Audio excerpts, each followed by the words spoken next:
I was 19 years old and pregnant with Evelyn, and I experienced kidney failure. The doctors were saying that just wasn't gonna make it. Thankfully, I was able to start functioning. I had to relearn how to walk, talk, eat, and I was able to have Evelyn. When I was 17, one Friday night playing football, I ruptured my spleen. And at that moment, I was declared medically ineligible to play football anymore and to be able to join the military. And so with that, I decided to get with the wrong crowd and start using narcotics. At first, it was amazing. Honestly, it made me feel like Superman. When I entered my early 20s is when it really hit the fan, and I just took off as far down in a spiral as I could. I couldn't be trusted. I couldn't be believed. I couldn't stop ruining people's lives. I used my grandmother going through her medication, going through her jewelry, going through her stuff, and selling it. I just never got to say I'm sorry. And that destroys me. Then I thought I was in a good situation and I could make it on my own. And then all of a sudden, we lost power and we lost electricity. And my daughter and I were living in our car. Like, I just couldn't do enough. Because yes, I was working multiple jobs and I had just graduated from school and I thought I could make it all work and I couldn't. There was one night when I was 23, I had been at this get-together, this party, but I couldn't get out of the gate. So I just started slamming into the gate, driving straight into the gate and backing up and driving into it again until I just fell asleep. If you're not keeping things in order and you find yourself completely in a cycle of chaos, it's very easy to find yourself homeless.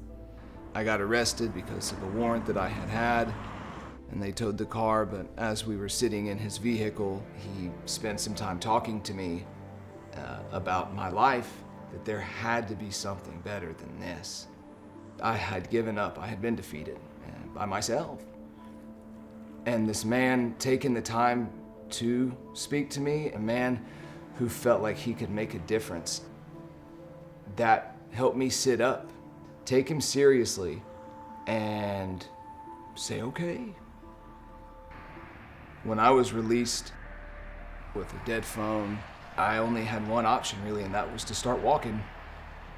Eventually I got back to my grandmother's house, six and a half miles away. My mother called and said, hey Justin, have you thought about this place called the Samaritan Inn? I knew it was safe. I knew it was a place where he could rest his head at night, and I had hope. Samaritan Inn gave me hope. I was at Watermark Church, and a lot of the leadership had recommended that I seek out going to the Samaritan Inn.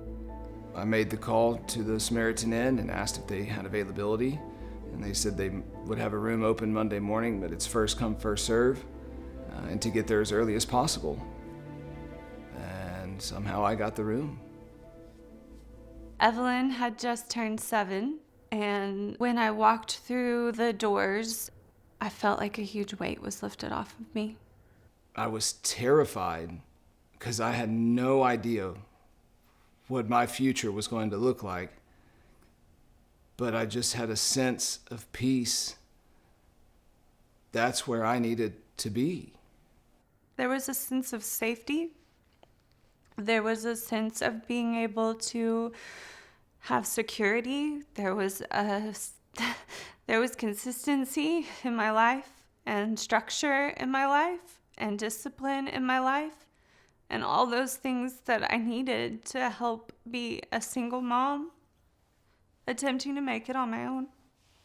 You're allowed to breathe and to open up about the things that brought you to homelessness. The volunteers and the staff of this nonprofit work tirelessly to make sure these moms and dads get counseling and psychological care. Because no matter what you say, it is trauma. It hurts. It hurts right here. The part of the program that helped me the most was the caseworker that was walking along my day-to-day to help me get to the next steps, and also the financial Peace University. And so it was the first time that I was really truly setting a true budget and like setting goals and other things. You have that kind of safety in knowing that you can just focus on rebuilding so that you can go back into the world and have a foundation.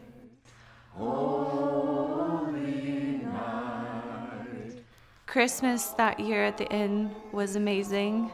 All of the things that Evelyn had asked for, she received. All the volunteers that came in and stepped in, and absolutely one of her best Christmases in a really hard time. It also snowed that Christmas, which was like super exciting. I remember it was a lot of fun. We went outside, we made snow angels, we had a snowball fight. It was full of a lot of joy and happiness. It was just like God was saying, hey, I'm here with you. For the Samaritan Inn to go above and beyond and throw these types of Christmases for these families and give them some sort of semblance of home, that speaks words beyond measure. So the first time I met Justin, he walked up to me, he said, my name is Justin Hirschberger, and then walked away. He was dressed in a tank top and short shorts and cowboy boots. I'm like, who is this guy? And then he shows up, he goes, hey, will you and Evelyn be my Valentine? And I said yes. So we went over and we started playing basketball, and we're shooting and helping Evelyn, teaching her how to play basketball.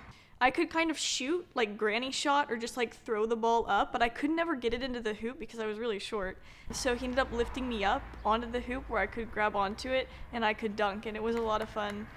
And as we're walking back to the inn, Evelyn reaches over and grabs my hand, and she looks at her mom and she says, Mommy, I'm gonna call him Daddy. And I was very taken aback. So at this point, I'm just like, okay, what is happening? It was almost like it just locked in. Future set. This is my family. Then we started talking, but I wouldn't let him have my phone number. I was very... She would not give me her phone number for about a month. She said, if you want to talk to me and pursue me, you have to meet me in the chapel every morning at 5:30, and we're going to pray, and we're going to read scripture, and we're going to sing. In there, she brought a journal. She said, this is how we're going to communicate. I'll write in it, leave it in here in the chapel. You'll come and get it, take it, read it, write back.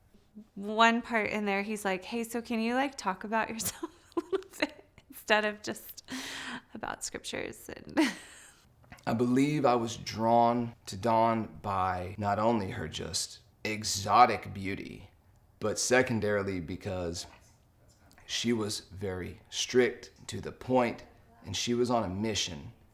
I was surprised that she would even talk to me, because she just seemed like a CEO, but her intensity and her vigor was powerful, and I loved that. I kept very strong boundaries because it just helped me stay safe, and we just grew in a friendship, and then he proposed to me. And she said yes. And I said yes, and it just kept going. And I just kept going, okay, I believe this is the next step. And I was blown away. When I asked Dawn to marry me, I had thought long and hard about that's also asking Evelyn to be her dad. And it was tough for me. I really appreciate how honest my dad is with me.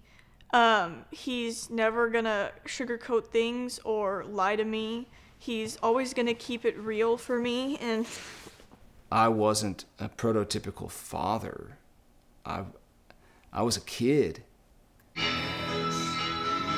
I feel like our family's doing really well.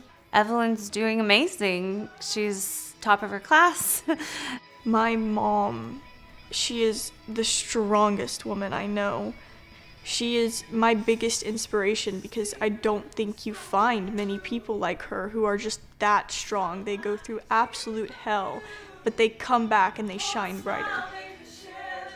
And we have 2 boys now, Joshua and Samuel, and they are insane.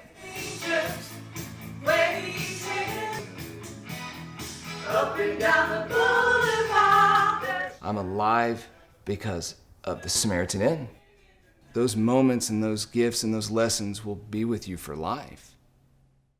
Had I not found the Samaritan Inn, I don't know if I would be here today, honestly. Here we go. Don't stop believing.